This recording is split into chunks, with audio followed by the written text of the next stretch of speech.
Assalamualaikum warahmatullahi wabarakatuh. Hai teman-teman, kenalkan nama saya Denisa Kosuranto dari Prodi S1 Kebidanan semester 4 di Universitas Medika Suherman. Selamat pagi Bapak, selamat pagi Bu. Begini Bu Bidan, saya Dias berusia 25 tahun, pendidikan terakhir saya SMA. Saya ingin konseling Bu. Oke, baik Pak. Sebelumnya, perkenalkan nama saya Bidan Danisa yang bertugas di klinik ini. Sebelumnya, ada yang bisa bantu? Saya ingin konseling Bu bagaimana psikologi tentang persiapan seorang ayah dalam persiapan menjadi orang tua.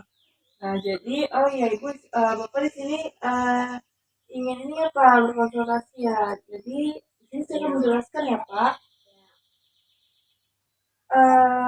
Sebelumnya saya ingin menjelaskan terlebih dahulu uh, secara klasik ini ayah itu digambarkan itu sebagai orang yang tidak terlibat langsung dalam pengasuhan anak. Berbagai aktivitas dan kesibukan ibu pada awal kehidupan anak menempatkan tokoh ibu jauh lebih penting dibandingkan dengan ayah. Nah, dalam kehidupan anak. Jadi ayah ini akhirnya itu akan seperti saudara kondisi sebagai mencari nafkah, ya, ia memiliki citra keperkasaan dan kekokohan, namun jauh dari anaknya dan seakan melepaskan tanggung jawab. Nah, membina kehidupan anak secara langsung. Jadi seperti itu. Oh, gitu ya Bu Bidan. Bagaimana psikologi seorang ayah? Baik, jadi psikologi seorang ayah ini saat saat ibu sedang hamil ya, saat ibu sedang hamil atau melahirkan, suami ini ikut merasakan sakit secara psikologis ini secara fakta ya. Beberapa psikolog berpendapat bahwa perubahan psikologis tidak hanya dialami oleh istri yang sedang hamil, akan tetapi suami juga merasakan hal yang sama. Nah, jadi bagaimana ya? Ini kan Bapak nanya ini bagaimana motivasi seorang suami. Nah, motivasinya itu untuk saling berkomunikasi dari sejak awal dan menempatkan nilai ini dalam keluarga ya dan keluarga untuk mempersiapkan menjadi orang tua. Nah, jadi adaptasi yang dialami oleh suami itu yang pertama ada masalah keuangan dan kondisi yang tidak diinginkan sama hamil. Nah, yang kedua itu cemas cemas akan bayinya tidak sehat dan khawatir setelah melahirkan. Selanjutnya ini peran melahirkan dan kemampuan sebagai orang tua. Nah, jadi tanggung jawab seorang ayah itu bukan hanya sebatas kehadiran secara fisik saja, tetapi adanya dukungan moral dan mental sangat dibutuhkan nih. Suami ini hanya berperan mencari nafkah saja.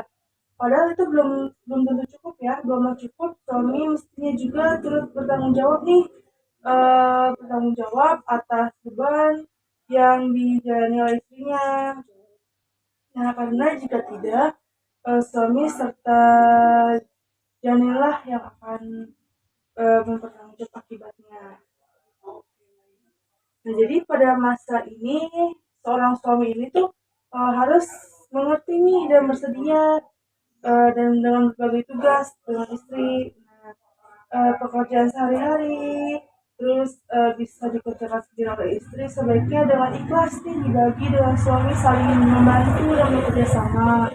Nah, suami hebat adalah suami yang bisa memahami kondisi istri yang mau meringankan bebannya tanpa disuruh. Nah, jadi oh gitu Bu Bidan. Saya ingin bertanya kembali nih, hal yang sebaiknya dilakukan oleh seorang suami ketika istrinya hamil itu seperti apa ya Bu Bidan? Berikut, jadi hal-hal yang sebaiknya dilakukan oleh seorang suami ketika istrinya hamil tuh yang pertama memenuhi kebutuhan fisik janin. Nah, lalu memenuhi kebutuhan kasih sayang. Oh, baik Bu Bidan, saya paham. Oh, oke oke, baik baik. Nah, jadi peran ayah dalam childbearing ini, keluarga childbearing ini, kelahiran anak pertama ya, adalah keluarga yang menantikan kelahiran yang dimulai dari kehamilan sampai kelahiran anak pertama yang berlanjut sampai anak pertama berusia 30 bulan. Nah, jadi peran calon ayah nih dimulai sebagai selagi kehamilan istri membesar dan semakin kuat saat bayi dilahirkan. Nah, eh, pada periode ini awal seorang ayah mengenali nih hubungannya dengan anak, istri dan anggota keluarganya. Nah, jadi periode selanjutnya, nah ayah ini dapat mencerminkan nih suatu waktu untuk bersama-sama membangun kesatuan keluarga, periode waktu berkonsultasi, terus ini meliputi peran negosiasi suami istri, ibu ayah, orang tua, anak, saudara-saudara. Nah, untuk menerapkan komitmen seperti itu. Apakah sudah jelas? Oke, baik. Alhamdulillah kalau misalkan sudah jelas. Sebelumnya ada yang ingin ditanyakan kembali? Oke, baik. Baik.